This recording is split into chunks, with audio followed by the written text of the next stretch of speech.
आज से 2 दिन पूर्व। तो वो कह रही थी कि हम लोगों ने अभी रक्षाबंधन के पर्व पर लखपति दीदी जो हमारी योजना चल रही है उसी के साथ सशक्त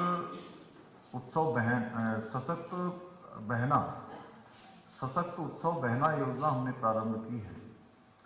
तो उस योजना के माध्यम से उनको बहुत सारा जो अपना बनाया जाने वाला उत्पाद है उसको विपणन करने के लिए एक स्थान मिला था।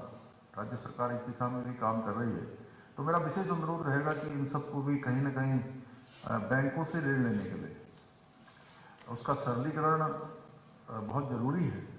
कई बार होता क्या है कि आप भी करना चाहते हैं, लोग भी करना चाहते हैं, सरकार भी आपके साथ है, लेकिन बहुत सारी जटिलताएं होने के कारण से, कठिनाई होने के कारण से जो लोग वास्तव में कुछ करना चाहते हैं वो ऋण लेने से वंचित रह जाते हैं। और बहुत बार ऐसी स्थिति होती है कि अब तो बहुत जागरूकता हो गई, बहुत सारे हमारे स्वयं सहायता समूह काम कर रहे हैं, सरकारी विभाग भी काम कर रहे हैं, बैंकों के लोग भी आगे आकर उनको प्रोत्साहित करने का काम कर रहे हैं। लेकिन उसके बावजूद भी बहुत लोग जब फॉर्मेलिटी पूरी नहीं कर पाते और बहुत जब हम बात करते हैं और बात करने के बाद व्यवहारिक रूप से उनको नहीं साथ पाते तो लोग पीछे हटना शुरू कर देते हैं। तो उसमें उनका प्रोत्साहन कैसे हो, थोड़ा व्यवहारिक रूप से हम उनको आगे समझ लें। और बैंक, वैसे बैंक और हमारे में अंतर क्या है, थोड़ा सा बैंक के लोग क्या करते हैं कि ये पूरी ऑनरशिप लेते हैं। ये अच्छी बात है बैंक के लिए कि ये पूरा आकलन कर लेते हैं, आगे पीछे का ये कर पाएगा कि नहीं कर पाएगा, ये आगे का कितना पोटेंशियल इसके अंदर है। थोड़ा हम लोगों के स्तर पर कई बार होता है कि औपचारिकताएं करके छोड़ देते हैं या एक बार ऋण भी दे देते हैं, क्यों पांडे जी, और उसके बाद जो है वो ऋण देने के बाद क्या वो आगे चल पाएगा कि नहीं चल पाएगा, ये आकलन भी होना चाहिए। और जो थोड़ा बहुत 19-20 हो उसको चलाने की कोशिश भी करनी चाहिए।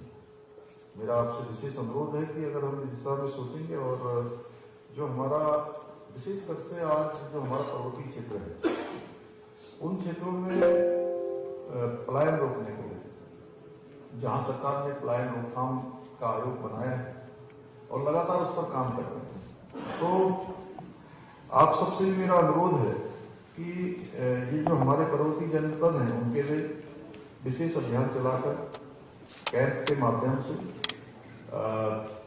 सरलीकरण ऋण का करते हुए उन सबको इस व्यवस्था से जोड़ा जाए, इस व्यवस्था को आगे बढ़ाने का काम किया जाए। मेरा मानना है कि ऋण और लोन क्रेडिट जो है जरूरतमंद और योग्य लोगों तक आसानी से पहुंचे, उसमें बैंकों की जो भूमिका है वो बहुत बड़ी भूमिका है।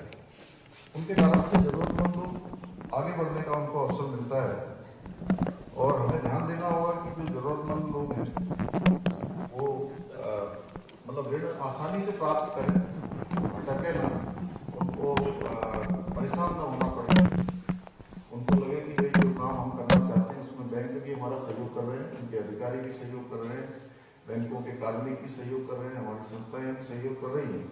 और इसके लिए जरूरी है कि हमको सबको बैंकों को विशेषकर से इसमें मिशन मोड में काम करने की जरूरत है।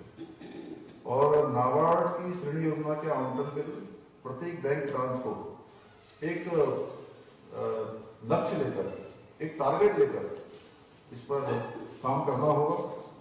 भाइयों बहनों, ग्रामीण और पिछड़े इलाकों का जो विकास है वो बहुत ही महत्वपूर्ण है। और ये जो हमारा रिवर्स लाइन है इसको रोकने के लिए भी जहां सरकार इस दिशा में काम कर रही है तो बैंकों को भी इसके लिए मिशन मोड में काम करने की आवश्यकता है। हमारी सरकार लगातार ग्रामीण इलाकों में जो आधारभूत सुविधाएं हैं, सड़क कनेक्टिविटी आदि को मजबूत करने के लिए निरंतरता से काम कर रही है। उसके पीछे हेतु है कि जो समाज में बिल्कुल समाज के अंतिम छोर में खड़े हुए हैं उन सबको भी आगे लाया जाए, उनके जीवन को भी परिवर्तन किया जाए, उनके जीवन को भी कहीं ना कहीं प्रोत्साहन देने का काम हम सबके माध्यम से हो। और हम दूरदर्शिता के साथ उत्तराखंड का विकास करना चाहते हैं। ये आपकी